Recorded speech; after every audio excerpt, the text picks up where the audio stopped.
Hello everyone, it's Tana. Welcome back to the Rabbit Hole Designs YouTube channel. Today I'm going to be working with the April 2022 release once again, and I'm going to make a Mother's Day mini slimline card. And also, we're going to make a 5x7 card today, which I do not make often, but I wanted to do something really cool and I needed the space. So, we'll get to that. Moving on. So I really like the other flowers in the Hold My Flowers stamp set, and I wanted to use them in a different way. So I'm taking this little, which one is this? I believe it's the teacup with the flowers, and I'm just stamping the flowers in black ink on my mini slimline panel, which I believe is cut to be 3 1/4 by 5 3/4, slightly smaller than my mini slimline card base, and I make my mini slimline card bases 3 1/2 by 6 when they're all folded. And then I'm taking the bunny breakfast image. I believe that's what it's called. You guys know how I am with names. I'll make sure I put the name up for you guys, and everything will be in the description box below. And I'm going to pop that up. It's already colored. I remember showing you guys that in the last video, that I had a whole bunch of images colored. And then I decided she needed some babies. So I took a lot of the little babies from a couple of stamped out teacup images from the Bunny Brew stamp set, colored in the little baby bunnies, and cut them out and placed them around her bed. So I think there's 4 total.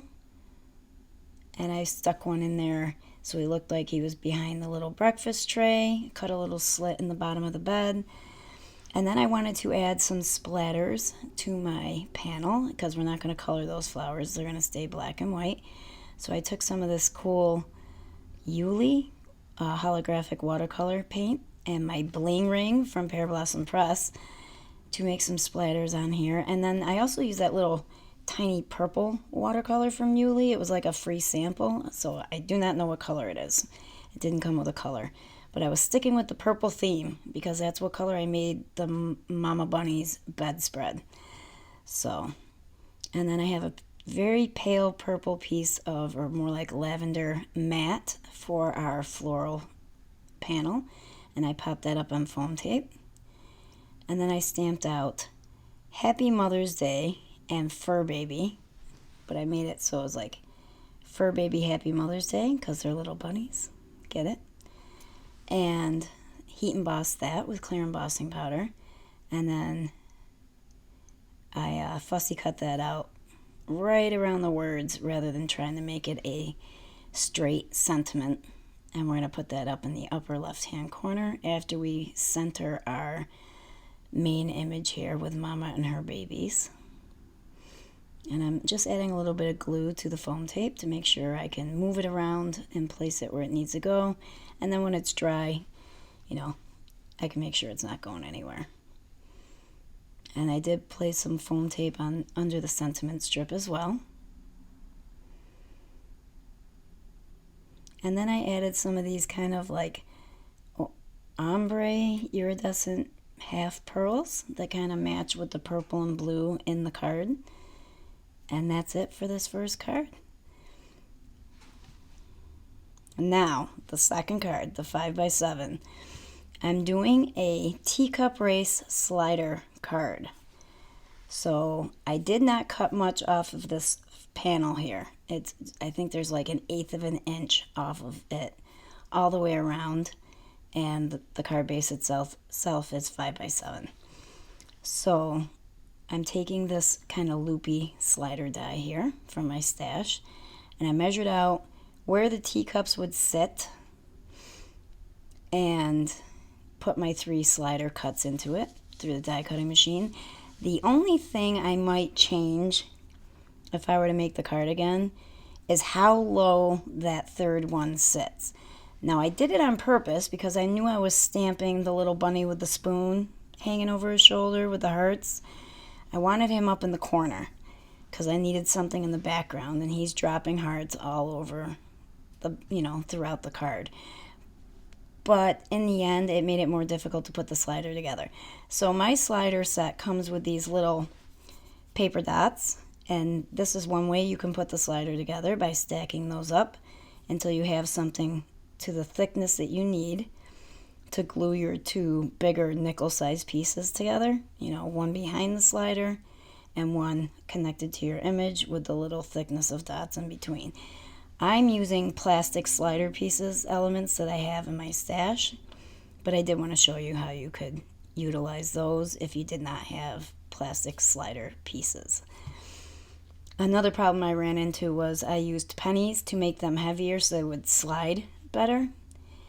And, well, I'll get to that when the time comes. So here I marked where the slider holes will be on the panel behind, so I could put down some dark colored cardstock behind there because I wanted it to kind of look like a darker racetrack.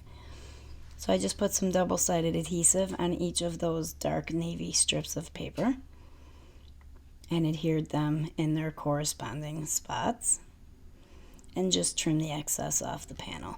And you'll excuse my throat. I'm home alone. It is Easter. Everybody had to go to dinner without me because I am still sick. Guys, I went to Florida and it was beautiful and warm, and I was sick the entire time. I started to feel better, and then it got cold here, and I woke up on Easter morning, it's snowing, and I feel like crap again. So here I am stamping out my sentiment, and I had to kind of make my own. So I have tea and cup from the same sentiment there. And I'm using my little Post-it graph paper to line those up and make sure they're in their correct spots. And then I will stamp them out and mask off the rest of the sentiment that I'm not using. Just don't forget to take your tape off before you stamp. I've done that. And I actually ended up doing this sentiment like 4 times. For some reason, the ink was not drying after I stamped it, and I was trying to ink blend the sentiment strip to match the letters, which you'll see soon.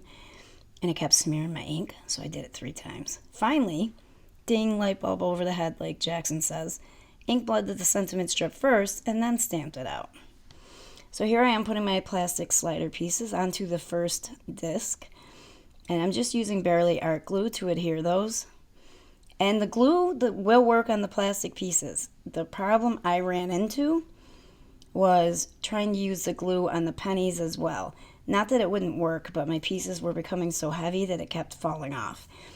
Eventually I ended up using glossy accents to adhere my pennies to the plastic discs. Now I'm using Kitsch Flamingo, Tumbled Glass, Wilted Violet, Lucky Clover, and I have cut out these letters that spell race from the Nicole Lower Alpha dies, I believe they're called, from the Rabbit Hole Designs. I'll put that on the screen for you as well before I upload. And I ink blended all my letters, and they have dimension on them because I originally planned on putting them on the front of the card. But we talked about this card being 5x7 because I needed the space. Yet with 3 large teacup racing images, there was not enough room for those letters, so I had to put them on the inside. So here I'm just moving the sliders back and forth now that they're adhered, and making sure that when I place my foam tape, my slider mechanisms are not going to run into any foam tape. And I do think that the bottom one is running into a foam tape somewhere, like when I doubled it up, because I'm having an issue with it, but I will fix that before I give it to somebody. So here I'm laying down. Now I'm using Hefty Doodle's double width or height foam tape, and because I added so much to my slider mechanisms, I had to double that foam tape up again. So you might want to consider using the paper dots if you don't want your card as thick as this, especially if you're going to mail it. But a small padded envelope will do just fine for that card. I don't mind the extra postage. Now I'm adding some glue to the foam tape before I adhere that panel to the back of it with the dark navy blue strips. And it's slightly crooked, but that's okay because you're not going to see it from the front. And then I'm adding some Nuvo Deluxe adhesive to that panel so I can adhere it to the card base. And now I have my sentiment strip that says teacup, ... Place that on the card front there. And then I decided to add an exclamation point to race, so I took it from the Nicole Upper Alpha dies, cut out 4 of those, glued them together, and ink blended them with squeezed lemonade, distress ink. And I decided to go with the playful placement of the letters to make sure they all fit across the width of the inside card panel. And then most likely this will be for like a birthday, so before I send it to somebody, I'll stamp happy birthday underneath it. I put some very strong, very sticky double-sided adhesive on that panel before I placed it inside the card. Let me just say I edited out the part where I stuck it in the wrong place and struggled to get it off. So you guys imagine what that looked like. I just used my Rabbit Hole Designs powder tool there on my sliders so that they would move more easily back and forth, and yes, the powder does help them move. And that's it for this video, guys. I hope you guys liked everything you saw here today. Don't forget to check out the Rabbit Hole Designs on Instagram and the Facebook group, and sign up for the email so you can be aware of the monthly releases. And we will see you guys in the next video. Bye-bye for now, guys.